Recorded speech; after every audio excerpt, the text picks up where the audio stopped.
Good morning. I'm gonna get some coffee, or if you believe the conspiracies, maybe this is booze and acid and lots of other drugs. Actually, no, it's just coffee. Boycott Grimes, getting deep again. And now I see other people are catching on even more and more and making videos, and I think it's awesome. It's so nasty what you keep putting out here. You're like, oh, they're planning to ruin Elon Musk's launch. Well, are you planning to ruin the first month or two of these people having their baby? What? Kind of what it sounds like to me. You're like, this is a fake baby. It's silicone. It doesn't have a birth certificate, a live birth certificate. Oh, wow. Okay, hold on. Let's retract that for a minute, because I'm in California, and I've had a baby in California, okay? So know a little bit. You can't see the live birth certificate. I don't know.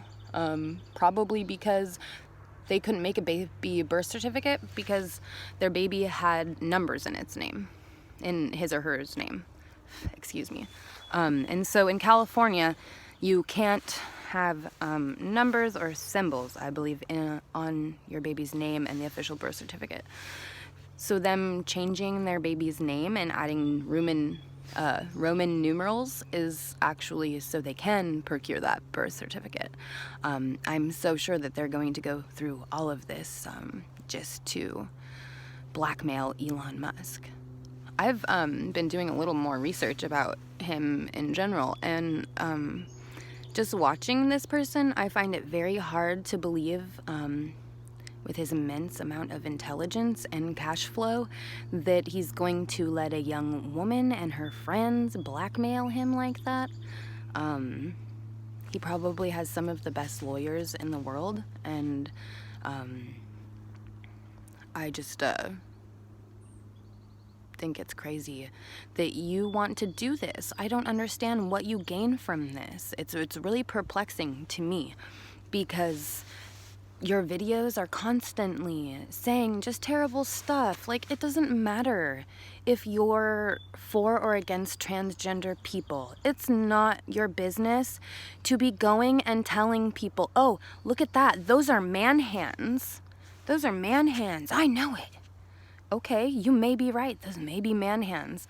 However, that really does sound very hateful, because you don't know that specific person personally, and if you do, then you should have more evidence that they are a man. And it doesn't really matter if they're pretending for this or that. Unless you're that person, it's really not right to speak about their gender. So even if you say, I'm for the LGBT community, blah, blah, blah, I've lived there with them. Well, they're not a them, they, or whatever.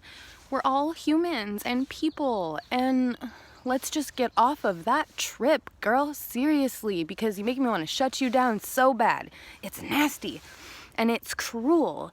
And if these people are going to jail, how terrible, and you're gonna make it even worse for them? No, I don't think anyone's going to jail, and if they are, it might be you for slandering people and being mean to them. That's your whole platform, is tearing people down. How dare you? We as women need to stick together. And actually, forget that. We as humans need to stick together. I heard Elon Musk on an interview say with Joe Rogan, and this is not a per se quote, this is my remembrance of what I heard. He was talking about humanity and how we all just need to love each other. Love is the basis of it all. And I agree 100%. And you know what? His girlfriend, she probably agrees too. And if he loves her, that's great. We need to be cultivating love, not cultivating hate.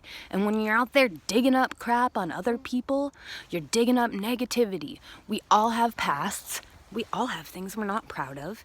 And it's really not funny to drag these people through that.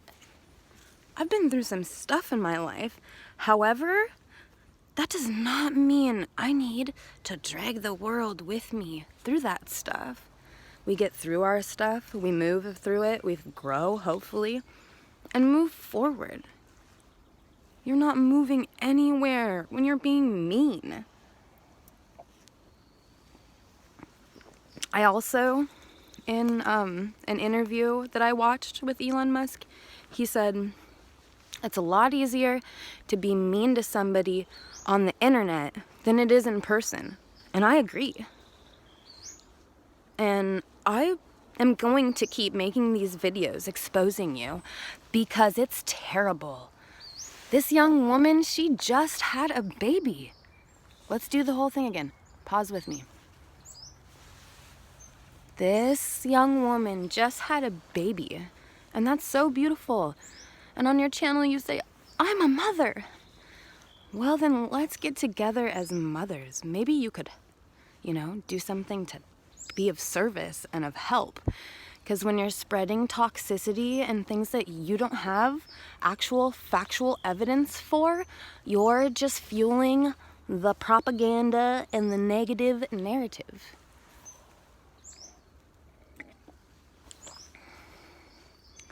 And that's your choice. Just like this week, I went to the grocery store, and we all know about COVID-19, and we're all very aware of social distancing. Well, I had dreadlocks, and I've had dreadlocks for 3.5 years now. And they were long and beautiful, and they'd kind of been getting to me anyways, so I've been thinking about cutting them. However, I was not quite ready to do that. I went to the grocery store earlier in the week, and I'm waiting in line, and someone proceeds to give me compliments about my hair, and then they touch it. Yes, someone touched my hair. Especially during COVID, this was extremely alarming to me. So I cut my dreadlocks off, and it's not really a big deal to me, other than the fact that we all need to learn more appropriate boundaries, and that includes not spreading toxicity on the internet. There should be internet boundaries that we hold ourselves to. What happened to our inner moral code? Let's just be nicer to each other. And really, especially at a time like this, we need to keep our hands away from each other. And as someone that just cut their hair off because a stranger touched their hair, let me tell you, personal space and boundaries are very important, especially now more than ever. And I did not cut my hair because I was scared of the virus or anything this person had on their hands. I cut my hair because they imposed their energy on my hair when they touched it without my permission. So I chopped it off. And here it is. I guess you can kind of see it. I'd had it growing out for like a long time underneath. So that gave me growth. So when I cut out my dreads, it wasn't such a big deal. And just for myself, I don't prefer to look masculine. So I wanted to have still kind of this like feminine, like pixie cut. And it worked out for me. However, it was kind of an unfortunate change of events because I did not plan on cutting my dreadlocks off. So if it looks like I don't have dreads anymore, it's because I don't. I still have all my dreadlocks, and yesterday my daughter thought it was funny, so I put them on her, and she thought it was great.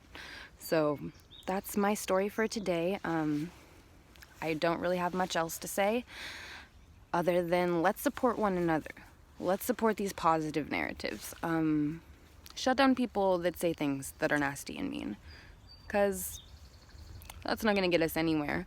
We're all amazing and all beautiful folks, and we all have that inner light to shine, so let's just shine on one another, because that's what I'm trying to do, and it certainly makes me feel better than being mean and hateful. So I hope you guys have a beautiful day, and I really enjoy any support or likes or comments, or maybe you want to hear something else I have to say. But let's please check out this Boycott Grimes and not Boycott Grimes, because it's not cool. And if if she's in trouble, then she'll be in trouble. However, I don't think that's up to you to decide. So just let Grimes and Elon be, and anyone else who's having their baby. These celebrities, they're just like us. Just different. And that's okay. Doesn't mean we need to drag everybody through the ringer. Like I said a few days ago, we're all going through a very hard time. All of us in some way, shape, or form. So let's use that as a platform to come together. Thank you. Bye.